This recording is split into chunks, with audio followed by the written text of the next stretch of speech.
নমস্কার বন্ধুরা, জয়াস ফুড রেসিপিতে তোমাদের সবাইকে স্বাগতম। আজকের আমি তোমাদের জন্য নিয়ে আসলাম বেলে মাছের দুর্দান্ত একটি রেসিপি, যে রেসিপিটি খেলে সবার খুব ভালো লাগবে। আমি গ্যারান্টি দিয়ে বলতে পারি এই রেসিপিটি খেলে বেলে মাছের প্রতি প্রেম ভালোবাসা সবই বেড়ে যাবে। তো চলো বন্ধুরা, রেসিপিটি আমরা তৈরি করি। রেসিপিটির জন্য আমি এখানে দেখো নিয়ে নিয়েছি এক টুকরো আদা, 5-6টা রসুনের টুকরো, 2টো কাঁচা লঙ্কা, 1 চামচ জিরে এবং 1 চামচ সরিষা। এগুলোকে আমি শিলনোড়ায় পেস্ট করে নেব। আর নিচ্ছি 2টো পেঁয়াজ কুচি মাঝারি সাইজের, এটাও আমি পেস্ট করে নেব। আর সরিষার ভিতরে আমি সামান্য একটু নুন দিয়ে পেস্ট করে নেব। তো দেখো আমার পেস্ট করা হয়ে গেছে।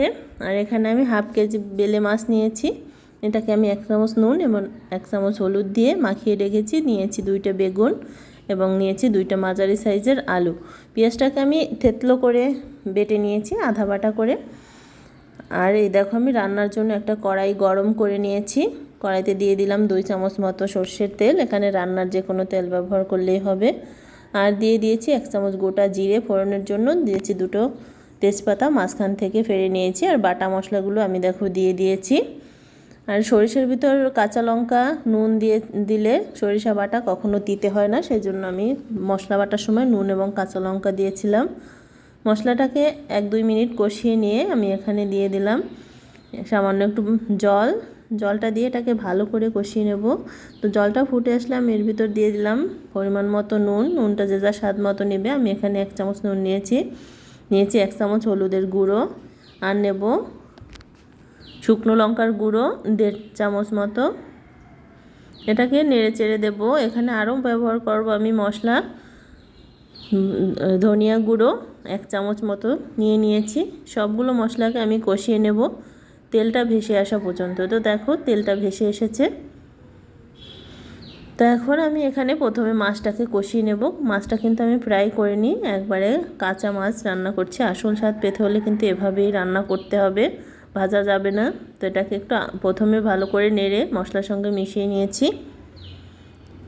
এবারে আমি আলতো করে একটু নেড়ে দিয়েছি, কারণ বেলে মাছটা কিন্তু খুবই নরম মাছ, এটা কিন্তু একটু হলেই সিদ্ধ হয়ে যায়। এটাকে আমি 2-3 মিনিট মতো কষিয়ে নিয়ে এটাকে দেখো আমি তুলে নিচ্ছি এক এক করে।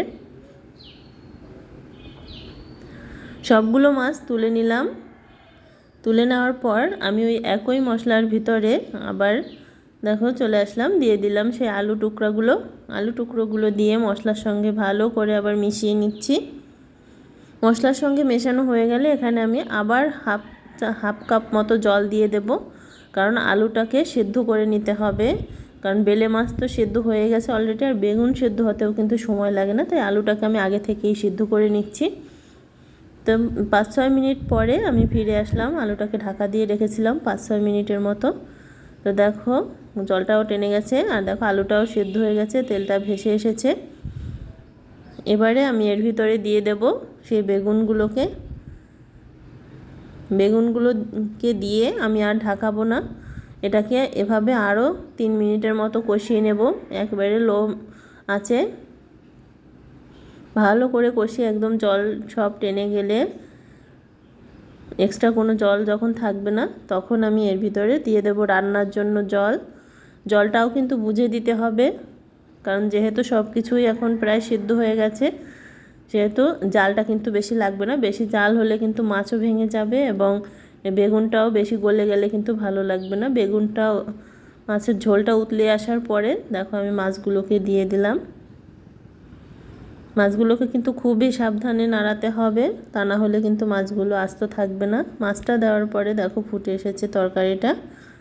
এটাকে আমি 5 মিনিট মতো না ঢেকে জাল করে নিয়েছি, এবং নাড়ানোর সময় আমি আবারও বলছি সাবধানে নাড়াতে হবে। তো রান্নাটা কিন্তু আমার প্রায় শেষ। এখানে আমি দিয়ে দিলাম হাফ চামচ ভাজা জিরের গুঁড়ো, আর দিয়ে দেবো 1 চামচ গরম মশলার গুঁড়ো, এখানে শুধু দারচিনির গুঁড়োটা দিয়েছি। তো এটাকে দিয়ে আমি মাছের সঙ্গে আলতো করে মিশিয়ে নিয়েছি। এটাকে দেওয়ার পরে আমি 1 মিনিট মতো জাল করে নেব। আর তোমরা চাইলে নুনটা এখানে চেক করে নিতে পারো ঠিক আছে কিনা, কম হলে আবার দিয়ে দিতে পারো। তো রান্নাটা শেষ, আমি গ্যাসটা এখন অফ করে দেব।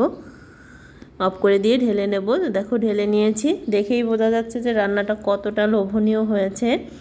আশা করি রান্নাটা তোমাদের সবার খুব ভালো লেগেছে, এবং ভালো লাগলে আমার চ্যানেলটি অবশ্যই সাবস্ক্রাইব করবে এবং আমার পাশে থাকবে। কেমন হয়েছে কমেন্ট বক্সে জানিও। আজকের মতো সবাইকে টাটা।